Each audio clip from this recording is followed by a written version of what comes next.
Dépêché à Wuhan, en Chine, depuis 4 semaines pour tenter de découvrir les origines de la pandémie de Covid-19, l'équipe d'experts chinois et de l'Organisation mondiale de la santé OMS donnait mardi 9 février une conférence de presse.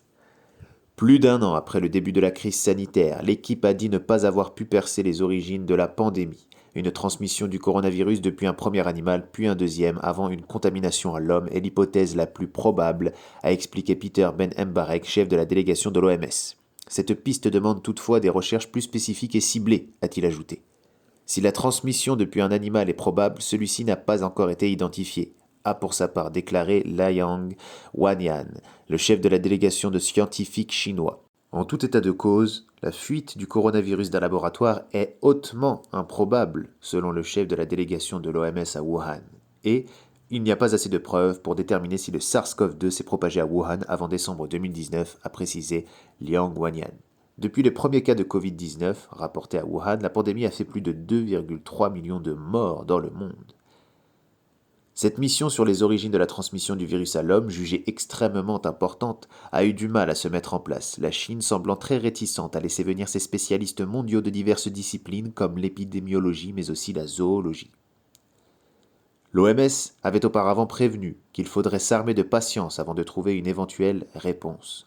Pékin a très mal pris les critiques envers sa gestion des débuts de la crise, en particulier les attaques très virulentes de Donald Trump lorsqu'il dirigeait les États-Unis. Les autorités chinoises s'emploient depuis des mois à instiller le doute sur l'endroit où le virus a pu commencer à infecter les humains. Arrivés en Chine en janvier, les experts de l'OMS ont été suivis partout par une nuée de journalistes chinois et internationaux. Ils ont pu tweeter et donner des interviews, et l'un d'entre eux, Peter Daszak, un zoologiste qui dirige l'organisation non gouvernementale EcoHealth à New York, a affirmé vendredi que l'équipe avait eu accès à tous les endroits qu'elle souhaitait. Ils se sont notamment rendus à l'Institut de virologie de Wuhan, que les Américains avaient accusé d'être à l'origine de la fuite du virus, mais aussi le marché aux animaux, où ont été signalés les premiers cas. L'OMS a déjà prévenu qu'il faudrait s'armer de patience avant de trouver une éventuelle réponse, un message réitéré par un membre de l'équipe, le Dr Ong Nguyen Viet, dans un entretien à l'AFP, agence France Presse.